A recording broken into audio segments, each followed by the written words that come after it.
नमस्ते। आर्यावर्त की कहानियाँ में आपका स्वागत है। आज से हम पढ़ रहे हैं बृहदारण्यकोपनिषद। बृहदारण्यकोपनिषद के प्रथम दो शब्द हैं बृहद और आरण्यक। बृहद का अर्थ है बड़ा, क्योंकि यह अन्य सब उपनिषदों से बड़ा है, इसलिए इसे बृहद कहा गया है। आरण्यक कहते हैं जंगल को, क्योंकि इसका उपदेश अरण्य में हुआ है, इसलिए इसे आरण्यक कहा गया है। इन दोनों शब्दों को मिलाकर इसे बृहदारण्यकोपनिषद कहा गया है। इसमें 6 अध्याय हैं और उसमें अलग अलग ब्राह्मण दिए गए हैं। यहाँ पर प्रत्येक अध्याय के जो भाग हैं उन्हें ब्राह्मण कहा गया है। इस उपनिषद में 6 अध्याय हैं।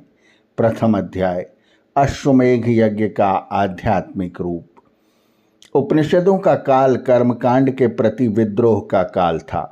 कर्मकांड में जो यज्ञीय कर्म होते थे उनमें हिंसा भी चल पड़ी थी, इसलिए उनका विरोध होने लगा था। इन सब कार्यकलापों के प्रति उपनिषदों के ऋषियों ने विद्रोह खड़ा किया। उपनिषदकारों ने कहा कि जो यज्ञ चल रहे हैं वे साध्य नहीं साधन हैं। प्लवाहा र्योते अधृढ़ाहा यज्ञ रूपाहा। इन यज्ञों में अश्वमेघ नाम का एक यज्ञ था जिसमें अश्व की बलि दी जाने लगी थी। ऋषियों ने इस घृणित कृत्य को गर्हित ठहराकर सृष्टि को अश्वमेघ यज्ञ का आध्यात्मिक रूप दिया। इस अध्याय में सृष्टि में एक विराट अश्वमेघ यज्ञ की कल्पना की गई है। सृष्टि में हो रहे अश्वमेघ यज्ञ में उषा को अश्व का सिर, सूर्य को अश्व की आँख, वायु को अश्व का प्राण, द्युलोक को अश्व के पैर, दिशाओं को अश्व के पासे, अवान्तर दिशाओं को अश्व की पसलियाँ, ऋतुओं को अश्व के अंग, बादलों को अश्व का मांस, नदियों को अश्व की आंतें, औषधियों तथा वनस्पतियों को अश्व के लोम, बादलों के गरजने को अश्व का हिनहिनाना कहा गया है। इस सारे वर्णन का यह अभिप्राय है कि कर्मकांडी लोग जो अश्व का हनन करके क्रियाकलाप करते हैं वह त्याज्य है। सृष्टि को ही अश्व मानकर उसमें हो रहे यज्ञ को ही अश्वमेघ यज्ञ समझना चाहिए।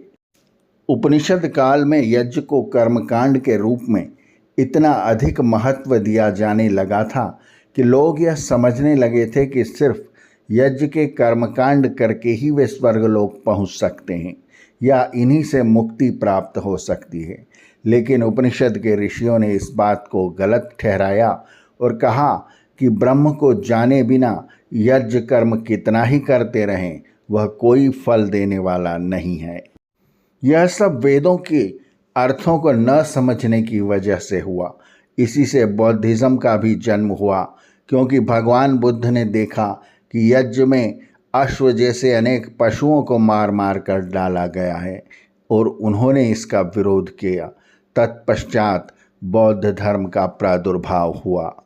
इसलिए बृहदारण्यकोपनिषद के ऋषि समझाते हैं कि सृष्टि ही अश्वमेघ यज्ञ का एक आध्यात्मिक रूप है।